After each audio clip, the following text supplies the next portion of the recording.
রাতের অন্ধকারে একটি নামী ডেলিভারি সংস্থার অফিসে দেওয়াল কেটে চুরির চেষ্টা। প্রযুক্তিকে কাজে লাগিয়ে বেঙ্গালুরু থেকে সিসিটিভি নিয়ন্ত্রণ করার কারণে ধরা পড়ে দুই চোর। সোমবার গভীর রাতে ঘটনাকে কেন্দ্র করে ব্যাপক চাঞ্চল্যের সৃষ্টি হয় মুর্শিদাবাদের ফারাক্কা থানার আলীনগর এলাকায়। চুরি করার সময় হাতে নাতে পাকড়াও দুই চোর। খবর পেয়ে ঘটনাস্থলে পৌঁছায় ফারাক্কা থানার পুলিশ। দুই চোরকে উদ্ধার করে নিয়ে যায় পুলিশ। যদিও ডেলিভারি সংস্থার অফিস থেকে এখনো পর্যন্ত কত টাকা জিনিস চুরি হয়েছে তা স্পষ্ট নয়। পুরো ঘটনার তদন্ত করে দেখছে ফারাক্কা থানার পুলিশ।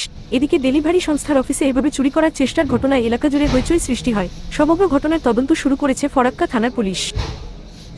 চুরি করেছে বলতে আনুমানিক 1:15 নাগাদ, যেটা আমরা সিসিটিভি ফুটেজ অনুযায়ী আর কি দেখতে পাচ্ছি, 1:15 নাগাদ ওরা এখানে এসেছে।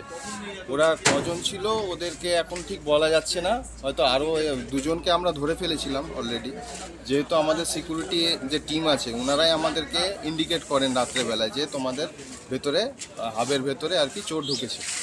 লোকাল তারা সামনে একটা দেওয়াল আছে, ওই দেওয়াল ভেঙে আর কি ফুটো করে একটা হোল করে ওর মধ্যে দিয়ে আর কি এন্ট্রি করে।